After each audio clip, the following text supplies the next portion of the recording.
Okay.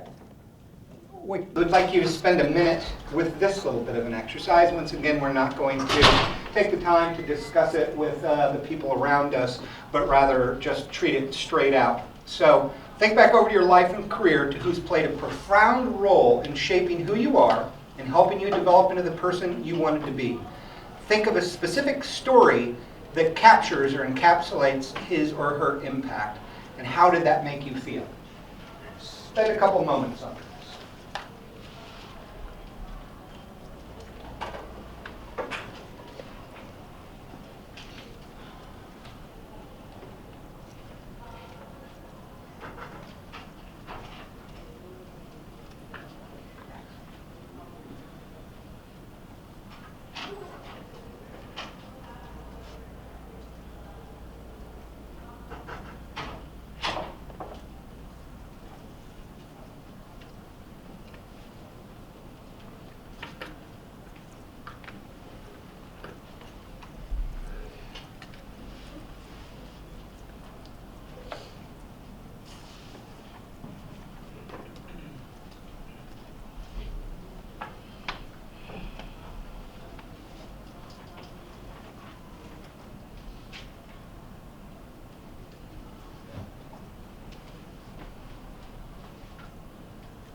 Okay. It's an odd question, but I like this. First off, I don't think we spend enough time in our memories, kind of looking back and thinking about these sort of moments. The other thing I'd say is we don't spend enough time acknowledging those people that have had this kind of profound impact on our life, and so that this is a useful activity. Do any of you have stories or willing to share a story? Just going to do a couple of them. That helps to capture what this person did for you and how it made you feel. Brian. Yeah, so one of my best childhood friends' father passed away on 9/11. He was working in the World Trade Tower, and he was my youth basketball and soccer coach, and he was always extremely outgoing and lived every day like it was his last. Fortunate for him and his family that he lived that way in the beginning, but because of that, I'm really optimistic and always look at the bright side of things, just because you never know when something dramatic could change. So if I have a bad day, I wake up the next morning and it's completely off my mind and everything is positive. And all right. Looking forward to the next challenge. All right, good, great. Anybody got another? It's right there. So, excuse me, one of my mentors of mine at work, who kind of really shaped me into, I'm an engineer, sort of to be the best engineer I could be towards excellence, taught me lots of things, but I think one specific story that encapsulates how he made an impact on me was when we had to make a big presentation for 150 people responsible for doing the whole show and everything, and he would force me, along with some other of my colleagues, we were junior at the time, to change PowerPoint colors, that he could name the RGB colors of what they had to be, and what kind of perfection sort of he demanded out of that, which might seem that it doesn't make an impact, but it really teaches you to learn the attention to detail that you need to get to that next level of excellence that I strive to get to. Okay, all right, so he pushed your zone a little bit, put you in this situation and said you have to figure it out, and that sort of helped build a sense of confidence, a sense of professional competence, all the rest. Am I with it? Good, great. Anybody else?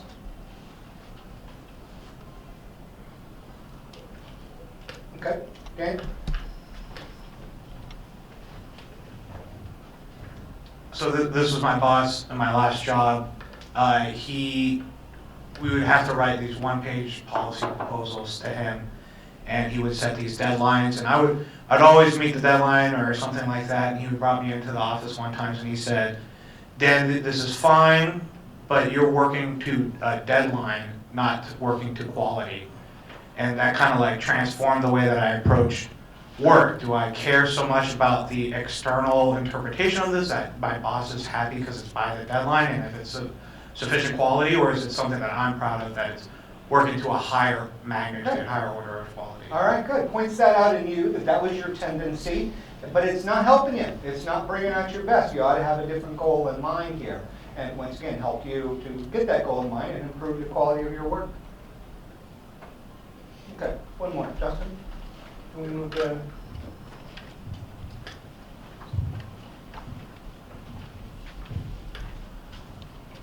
So mine was actually the first client I ever had, fresh out of undergrad in my first job. And he sat me down and explained, projects are successful, projects fail, projects are ahead of schedule, behind schedule, over budget, under budget. That doesn't matter. What matters is how people perceive you, how willing they are to work with you, and that helped me look at the relationships you have with your clients. Because if you make the project successful and you run it under budget and you do it ahead of schedule, but they pull their hair out every time they get on the phone with you, you're not going to get hired for the next contract. Okay. So almost like the importance of, if you will, sort of softer side here, that it's not just about project deadlines and these sort of things. It's about the relationship that you build with them. They're going to be fine with all the rest of that. Good, excellent. I'm sure that many of the others of you have a great story. I hope everybody has a great story like this.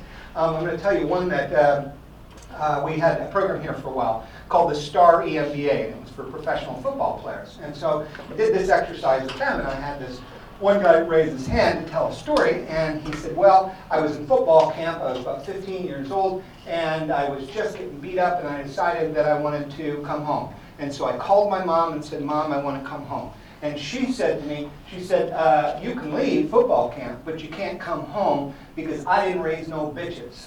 And I thought, that's your inspirational story?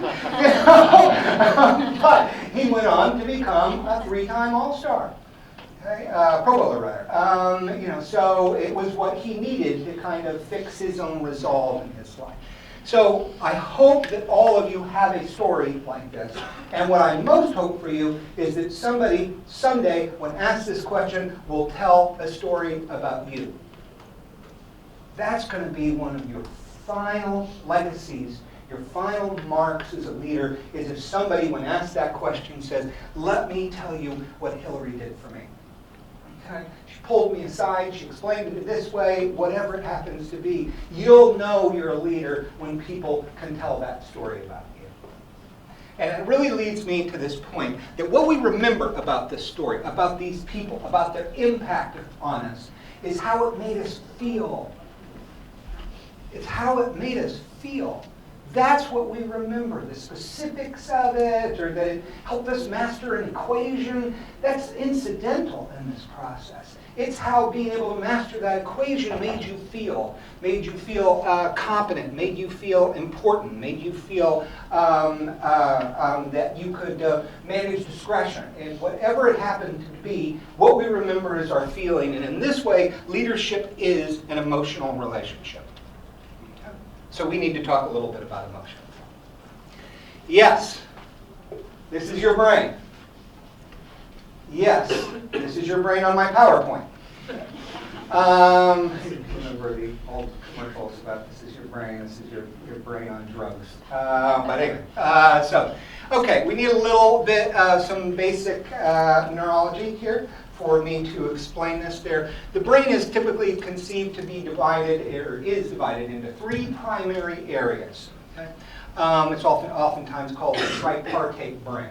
Okay? The first part is this area right here, that tan area in the middle, and that's the reptilian brain. It's called such because it is exactly the same as the brain of reptiles.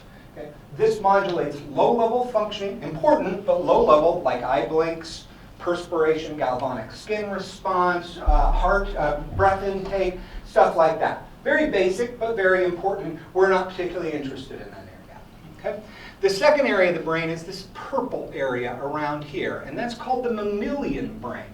The mammalian brain is called the mammalian brain because all mammals share this substrate of the brain. Okay? All mammals do. And this area, also called the limbic lobe, is responsible for processing emotions. is responsible for processing emotions. And then all these other colored areas of the brain are what we usually think of when we think about a brain, which is the neocortex. Here's all your higher order functioning. Here's your ability to differentiate stimuli in terms of sight, in terms of distance, to think about what those sort of mean. This is the cognitive part of the brain. Okay? So this is the way the brain is divided up. Now, through PET scans, positron emission topography, and other advances in the medical device world, we've been able to learn an awful lot about the brain that we did not know before. Particularly what PET scans are able to do is put you under there, ask you questions, give you various different kinds of stimuli, and it can tell where the activity is taking place in your brain, and therefore what part of your brain is being stimulated. With me? Okay. The first thing that we know is what's called emotional primacy. We feel before we think. Every sensory neuron in the body, when it's sending the signals to the brain, it goes first to the emotion areas, the limbic lobe, the mammalian brain, before being passed on to the neocortex, the thinking brain. Now, why would that be so? Why does that make sense? I suppose our ancestors needed to be able to react subconsciously before they could take the time to think about something. Exactly. It's fight or flight, right? Okay. So if you hear a loud noise and you go, a loud noise, I think I shall investigate. You know, versus jumping out of the way first, preparing yourself. Your body dumps all these chemicals in it, to alert yourself. It goes to muscle conductivity, all sorts of other things. Now you do that, you find out it's nothing. It was just a door slamming. You're a little embarrassed, but you're alive. Okay? So this is basic survival 101 stuff. Okay? But we've also learned that there is dominant communication from the limbic or the mammalian brain up to the cognitive brain. Then there is the cognitive brain back down to the mammalian brain. Let me say that again. There are more dendritic connections, okay, that's what the brain uses to communicate, going from the emotion centers to the logic centers than there are going from the logic centers down to the emotion centers. The effect of this is that we can be hijacked by our emotions, right? Because there's more connections going from the emotion to the cognitive than there are coming back from the cognitive to the emotion. We can be hijacked by our emotions. Okay? Let me explain it this way. Have you ever been in love? Definitely. Okay. All right. Do you remember that love early on? What? I'm married. I said definitely. Okay, well, being married and being in love, I guess, aren't always the same thing, right? Some people, and there's, of course, different types of love as well. But if you remember, especially early on in that relationship, right? Your brain, your cognitive centers were overwhelmed with the emotion. People would talk to you and say, no, she's not right for you. And you're like, stay away from me. You're trying to destroy my life, because you were so overwhelmed by this. Okay, so this gives us some insight into how we need to think as leaders. To be aware that our first response is an emotional response. And here we go to emotional intelligence, right? The ability to feel the emotion, understand the emotion, but check it, because it might not be helpful in this given context. There's nothing wrong with anger. Absolutely nothing wrong with anger. But is it expressed at the right time, at the right person, for the right reasons, and to the right degree? So that anger wells up in you, you've got to be able to, as a leader, check it. Because remember, in the spotlight, emotion's contagious, all these sorts of things, plus the possibility of alienating somebody, degrading them, even though it wasn't really their fault or it was an honest mistake or whatever it is. Okay? So we've got to be aware that emotion is our first impulse, and that our cognitive centers can be overwhelmed by our emotional centers. Number two, emotion is contagious. I've said this a few different times. The limbic system, the mammalian brain, is known as the interpersonal brain. See, you don't know what's going on in my pulmonary system. You don't know what's going on there. You don't know what's going on in various electrical activity systems in my body, but you do know what's going on in my emotions, right? You do see them, and as we've talked about, you start to feel it. Whether it's energy level, whether it's anxiety, whether it's anger, it's all the things we talked about before. Okay? You start to feel it. Now, why would that be the case? Why is it that we actually feel the emotions of other people? Why?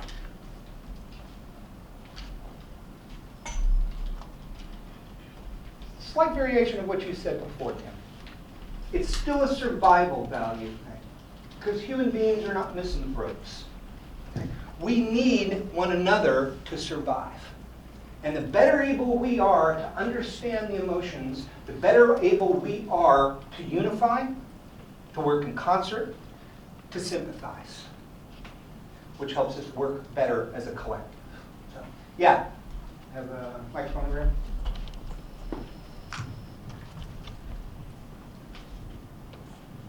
I just had a quick question. I mean, I didn't want to dive too deep into psychology and neural makeup of the brain, but I'm just wondering what the take is on psychopaths in this context. Because they're not axe murderers, well, not all of them, but you know, a lot of them, they mimic emotion and empathy and sympathy to kind of blend in. There's a lot of leaders that I'm just going to comment real briefly. We talked about this a little bit in the negotiations class, but psychopaths are able to control this system better than we are. Okay?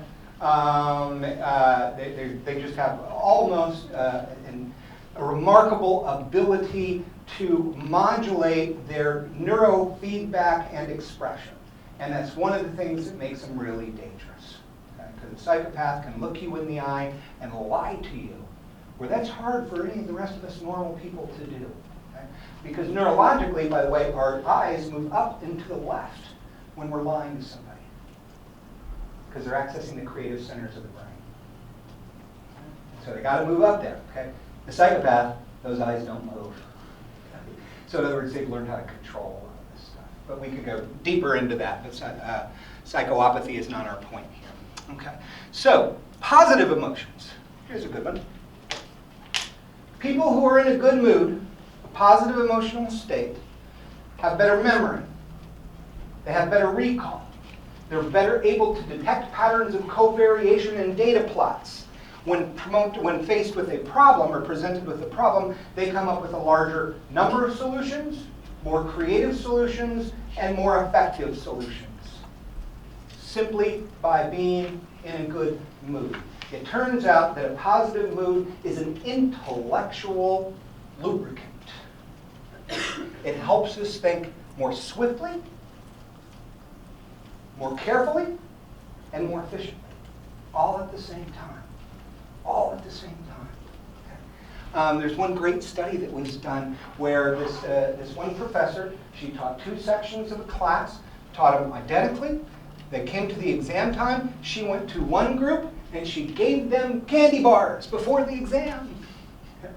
And then the other group, she didn't give anything to. Guess what? That group outperformed the other group. Simply because they were in a little bit of a better mood.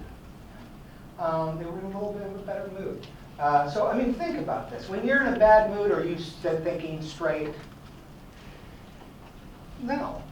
Okay? And there's reasons for that I'm going to touch on now. And the next one, which is my favorite of these, which is neurogenesis. Beyond a shadow, neurogenesis. Beyond a shadow of a doubt, we know now that even as adults, you and I can develop brand new neural tissue. Brand new.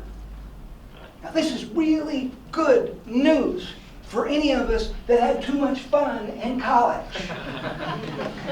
Because I've been telling my whole brain life that all I'm doing is killing brain cells, right?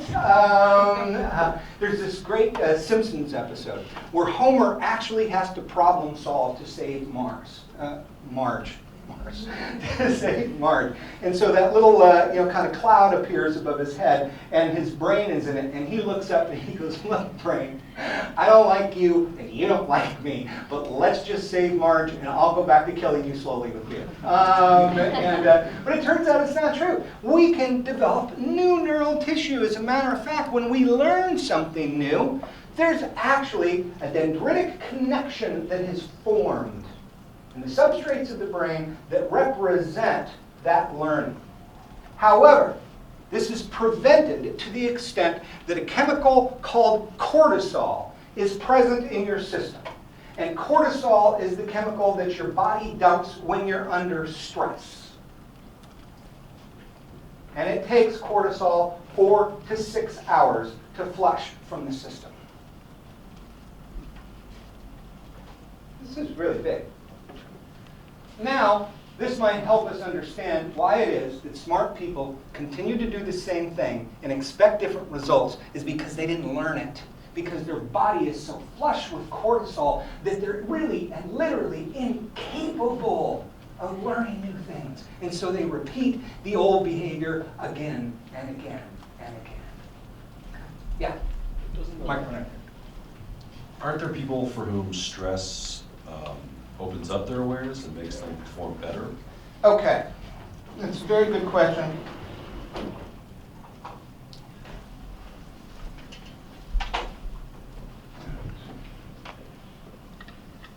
Once, here we are, okay? Here's performance. And here's stress. Okay, I'm going to call it something else here. The more stress, the better, up to a point. And then performance goes down. Because up to here, excuse me, you and I call it challenge. Everybody likes a challenge. And the more challenged we are, the better we perform, right? If you have a simple task to do, we oftentimes don't do very well on a simple task because it's too simple. If it was harder, we would do better. It's kind of paradoxical that way, but it's true. I think you all know what I'm talking about. It's like when you don't have a lot to do, you don't do much. When you have a lot to do, you get a lot of things done. Okay? And a lot of things in addition to the stuff that you have to do. Okay? So at this point, what happens is there is a neurological switch that goes off. And this study was just published in the Journal Science in July. That takes us from being to the point where we persevere, where we're indefatigable in our pursuit of this, when we're optimistic about our ability to achieve it, and boom, the switch is thrown, and all of a sudden we're pessimistic, our energy levels go down, our gentle emotional and mental health is damaged. Okay? Because it hits that point. Now that point's going to vary for different people, of course, right? Because we all have different central nervous systems. Okay, so it's going to vary for different points. So that's what I think we get to here, is that up to a point, it's actually enhancing our performance, and then it gets to be too much. I just had, you guys might have seen it, and no you didn't because I've been emailing you via Blackboard, but it's in my signature in my regular email. I just had a Harvard Business Review article up here, and it's on exactly this. Exactly this, and it uses Mary Barra, CEO of General Motors, as the example. Okay, the poor woman took the job on January 1. By March 1, GE had to recall 15 million cars. By June 1, they'd had to recall 28 million cars. Okay. Can you imagine being Mary Barra right now? Her body must be just drowning in cortisol. So used her as the basis to point this new scientific finding out, and then go to exactly what I'm going to now, which is all of us have a lot of stress. So what we need to do is learn to deal with the stress. And what's also in this HBR article is, and it's named for this, is what I call sources of renewal for leaders. What are things, common sense things, you and I can do to renew ourselves, to help flush the cortisol sooner, more quickly? What are things we can do? Exercise. Exercise. Okay, all exercise is doing, its main function is it increases the metabolism. Okay? When the metabolism is increased, that means that things are simply working more efficiently, right? That means it takes any chemical in the body and it moves it through quicker, just like it does calories, right? Okay, all a calorie is a chemical, okay, and it moves, it burns those calories quicker and more efficiently. It does the same thing with cortisol. Exercise. Scheduled breaks. Pardon? Scheduled breaks. Scheduled breaks. Build in time to be away from this. Now the problem with a lot of us is we schedule a break, we get a cup of coffee, and we sit right back down on our phone. So you've got to watch that as well. Take the break, okay? And the break might mean sitting on a bench out in the middle of the quad or whatever it has to be, which is funny because I do that every afternoon and I see Greg so often. You know, we're just on the same sort of schedule that he walks up. And I'm trying to sit there quietly to reflect a little bit, and he always has to sit down and chat with me. And so it's just, oh my God, did I say that out loud? I meant to just think that. Okay, yeah, other things. I guess some of the example that you mentioned was playing a game. Okay, playing a game? Playing a game, video games. Yeah, I mean, absolutely. Because one of the things that games do, okay, whether it's poker, whether it's Monopoly, whether it's Parcheesi, whatever it happens to be, is we're not thinking about all the rest of this stuff now, are we? Okay? We're immersed in the game. The game is what's really kind of taking all of our cognitive space away from us, and it feels good, and it's fun to play the game. Okay? So now we've got another chemical that's being released called norepinephrine. And norepinephrine is a happy chemical. We want more norepinephrine, and that makes us feel good, and that also counteracts the effect of cortisol. Jeremy? Find something to laugh at. Find something to laugh at it. Okay? Laughter is the best medicine. It turns out it's true, and there's hard evidence for it. Okay? Once again, because laughter helps to release cortisol, or norepinephrine, and that helps this chain that I just described here. Find something to laugh at. Okay? The problem I find with this is I'll get on YouTube to find something. Okay? A little bit, whatever. I'm feeling like I've had a bad day or something. I'm looking for something to renew my faith in humanity. I'll get on YouTube. I'll find this little clip of Chris Rock or whatever, and it's making me laugh. And then I go to another one, and then I find another one, and then another one, and another one. Next thing you know, it's 3 o'clock in the morning, and I've been sitting there for 4 hours. And I'm like, damn, I got to be up in 6 hours. And so that's the only problem with, it's a general problem with YouTube, by the way. It's just absolutely terrible. So, yeah. Rest and sleep. Rest and sleep. Okay, let's go to 2 things here. Now, everybody has different diurnal cycles. So some people need more sleep than other people. Other people function perfectly well with 6 hours of sleep. Personally, being very honest with you, I need 10. And that's no joke. I need 10 hours of sleep to function well. Okay? We all need different ones. I don't know how to tell you what you need, but I will tell you if you're dragging all day long, if you don't feel well, if your thinking is a little muddle-headed, you're not getting enough sleep. Okay? Find the time to get more sleep. Talk to your friends. Okay, any sort of social interaction. I'm going to come back to that one in a moment. Here's one. Okay. Play with puppies and kittens. Oh. Oh my gosh, yes. How did you know? Well, I mean, her point is exactly right, because there is sort of, this little innocence and just how they just want to have fun and they roll over and, all those sort of things. So I don't think there's anything wrong with it. It's a good activity. Caring for them is a different thing. Playing with them is fine. If you could just sort of, oh God, this would be a great service. This would be a great business, right? You just have a puppy kitten rental service. And so you bring them over, you pay by the hour, here they are, you don't have to take care of them, mess around. And I know they have pet therapy and things like that are out there, animal-based therapy, not therapy for the pets. But actually, they do have therapy for pets these days. But nevertheless, it would be a good business model, don't you think? Let's all collaborate. Did they already do it? They already do it. Really? You can rent kittens? Yeah. That's so cruel. It wouldn't be so cruel if I did it, but if somebody else did it, I'm going to call that exploitive of the kittens. Okay, let's fight for kitten rights. Okay, now somebody, when they had said sleep, also used the word rest. Okay, take your vacations seriously. Do not take this on vacation. Because you know what? You'll sit on the beach and you'll answer emails, won't you? because that whole organization is going to fall apart if you're not there. Okay? That's what I call the indispensability syndrome.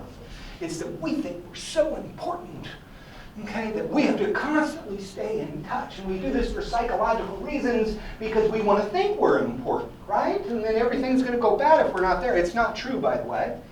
Okay? Things are going to go fine. This company has been up and running for a long time. You're not as important as you think you are. I'm sorry to tell you. Okay?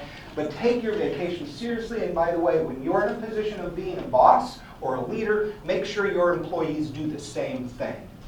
Okay, you send them away for that 2-week vacation and you say, here's the deal, I'm shutting down your email. Okay? I'm telling everybody in this unit they cannot contact you in any event. Okay? You go take your vacation. You need it to renew. You need it to replenish.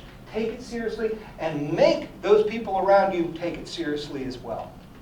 Your family members that you go on vacation with, everybody, tell them to put it down and rest. Is there any truth to that creating more stress? That although you have those 2 weeks off, then you're just stressing that whole time, thinking about how Yep. many emails you're going to have Yep. when you get back? Last 2 days. Okay, right? You guys have seen this? First couple days, you're nervous. And then you get into the 3rd day, and you're like, oh, this feels pretty good. You know, next thing you know, you're like, work? Oh, do I have a job? So it takes a couple days to get over it. On average, it's 2 days. But I'm sure you, and that's part of the reason why short vacations, that's great. Get away from for a week, or something, a weekend or something. But when you do that, make it count.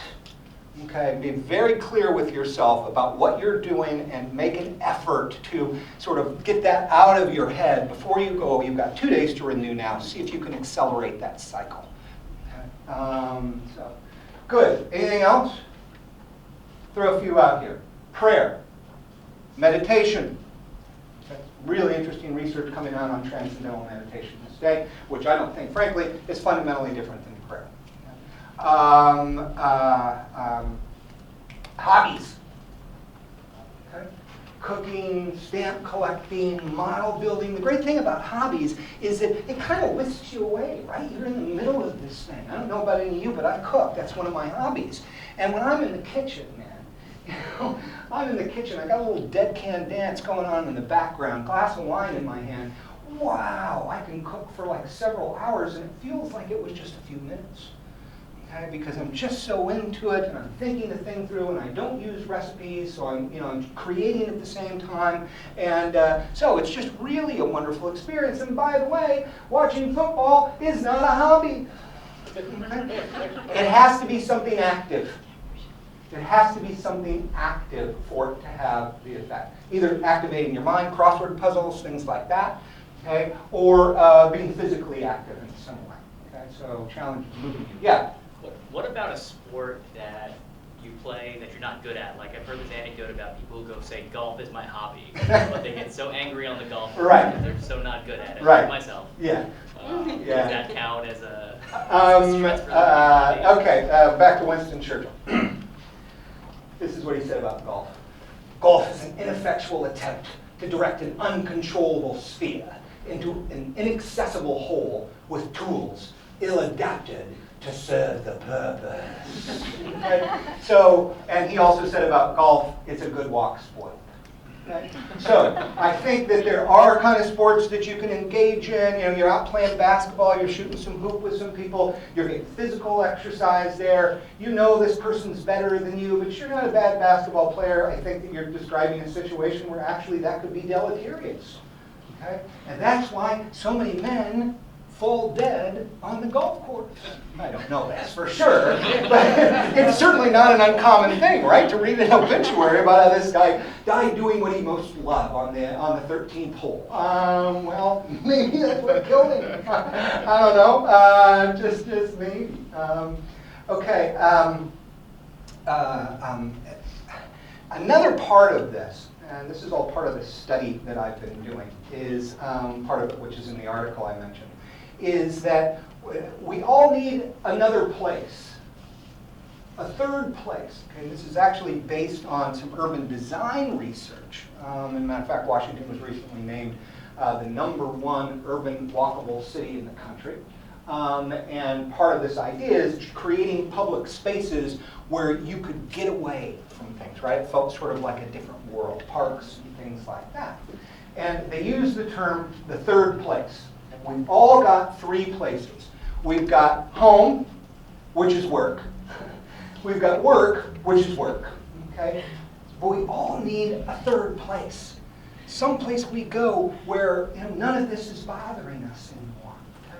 So in my survey, I asked all these executives, got 127 people in this, where their third place was. Okay? Had all sorts of responses, compiled them, have categorized them. But one of the most interesting things was this difference that emerged between men and women. Okay? So there was a pretty strong gender difference in this particular case in terms of third place. What do you think women reported statistically higher in terms of what their third place was? What was their third place? No. Getting there, the spa. Okay, some sort of variation of the spa, right? Where I'm being taken care of, I can kind of just melt away for a little bit. What do you think men's number one third place was? Bar. A bar, of course. It was the tavern. It was Cheers, right? Where everyone knows your name, okay? And all your troubles fade away, all the rest of it. So, I mean, we need to learn, to renew, to replenish ourselves, to experience the wonder of neurogenesis. We need to take care of ourselves in all of these different ways. Okay? Another simple one, by the way, that we didn't mention, diet. Okay, and I don't mean dieting, I mean diet. Okay, just eating a well-balanced meals. Okay. And then decision making. I think this is an interesting one as well.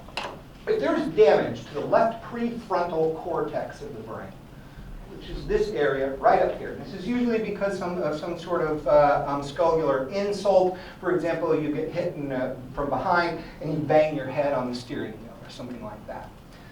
Now, you're fine. Your memory's fine. It's not, your motor function is fine, all the rest of it. But this is the area of the brain that lights up under PET scans. There's a lot of electrical activity going on there. Lights up when we think of hope and possibility. Hope and possibility. So people that have damage to this area of the brain have difficulty making even the most simple of decisions, like what pair of socks to wear. So why would your ability to make decisions be compromised because the area of your brain that processes hope and possibility was compromised? Where's the connection there?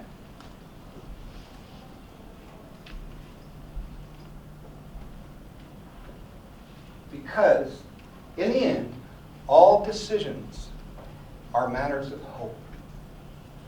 I hope this works out. Right? You don't know for sure, right? They're leaps of faith. I'm going to do this. I'm going to invest my money here. I'm going to start this business. I'm going to take this job. I'm going to marry this person.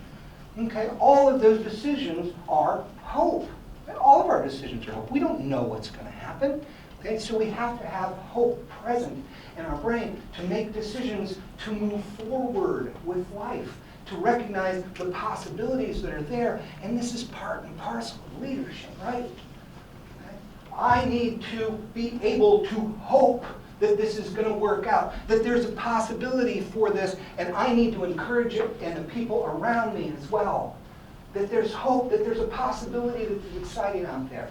Hope is a powerful thing. Do you remember was written on the bottom of Pandora's box? One word, hope.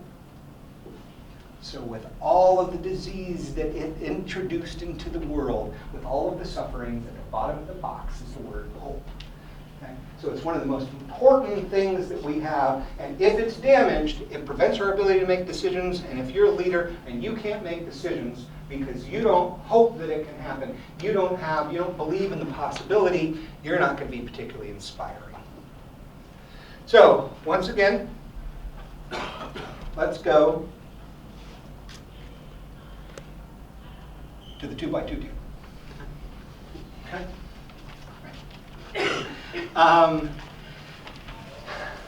So, again, I'm simplifying things. 2 dimensions I'd like you to think about. First is emotional tone, which we've been talking about.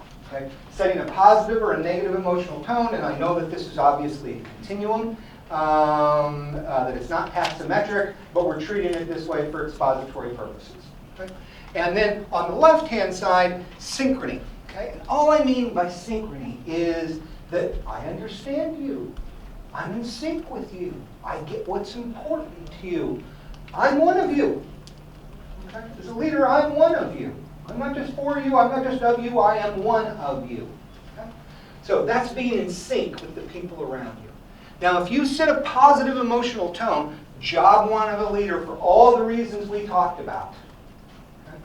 So you're making people, by setting a positive emotional tone, you're making them like to come to work. You're creating a sense of excitement in coming to work. Okay? You're improving their ability to work, which means they feel more competent. Look at what you're doing by setting a positive emotional tone.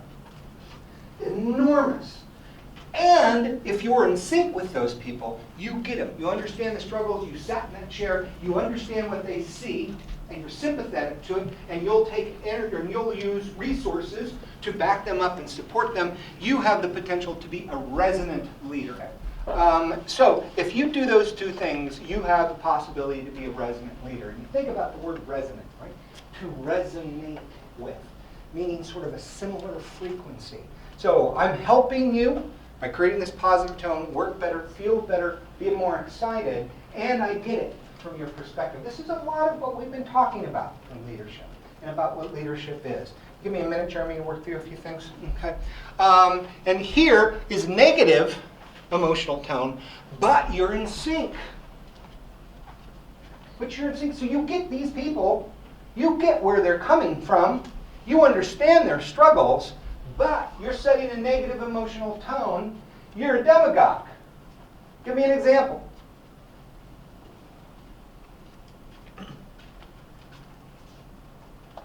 Give me an example of someone who set a negative emotional tone but was in perfect sync with the people he was leading. Steve Jobs. Uh, Like they had infamous sessions where he would just yell at people. True, yeah. I'm looking maybe for something, and I'm not saying that that's wrong at all. I'm looking for something that's sort of cleaner, that everybody would exercise. And it's a political figure from World War II, just a little hint. Okay, Hitler, obviously, right? I mean, this guy was a genius in terms of abstract thinking, communication skills, confidence, all the stuff we talked about. He understood the German people very, very deeply. He knew what they felt after World War I, how they felt marginalized from the international community, how they felt that they were completely out of control of their own destiny. He got it. He understood that they were looking for a scapegoat. And he found the scapegoat. Okay? All in a very negative emotional tone. Okay? But he was capable of moving people to great lengths. But where did he move them to is the question. So here we have somebody positive emotional tone, but isn't in sync. They're a clueless leader. Okay, so hey everybody, this is great, but I don't get where you're going or what's important to you. I'm fairly clueless, aren't I? I don't have much going on. I don't have much credibility with you. You appreciate the fact that I set this positive tone, but I don't know where you're going, so how can I help lead you there, support you there? When I first came to GW, the chair of the department that I'm in had been the chair for 34 years.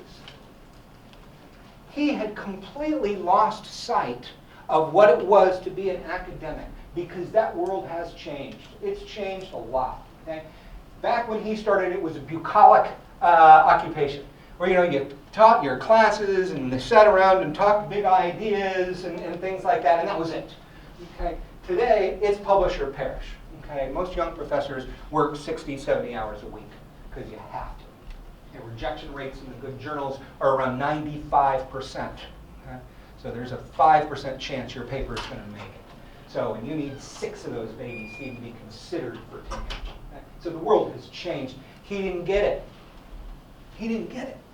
Okay? Wonderful guy. And as soon as this younger faculty had taken over in terms of numerically and had the majority of votes, we voted him out. Okay? Everybody loved him. Great guy. Happy to have him around. But you can't lead us. You're incapable of leading us because you're not in sync. Okay? And then finally, of course, somebody who does neither of those, that would be a distant leader. Okay. Jeremy, This may fit in, but what microphone up, please. one of the things I've always noticed in people that I consider leaders, whether they were a business executive or like a coach, is they always seem to have this trait of being able to just come up with a random speech at the drop of a dime. Just Okay. that would be inspirational. Where does that come from? Is that a trait of being a resident leader, or where does that come from? Where they just come up with like a random speech? Yeah, well, I mean, first off, that's the skill of extemporaneous speaking, right? So now we're back to verbal skills, right? But I've got good verbal skills. The second thing is we get to extroversion, as it really is, not Myers-Briggs version, and situation sensing. So I see what's going on, okay? I pick it up, and I'm good verbally. So at this moment, I can pull something out of my hat that resonates with people because I get where they're coming from, I understand the situation, and I've got verbal skills. So I think that that would be the explanation for it, at least using the concepts and ideas that we put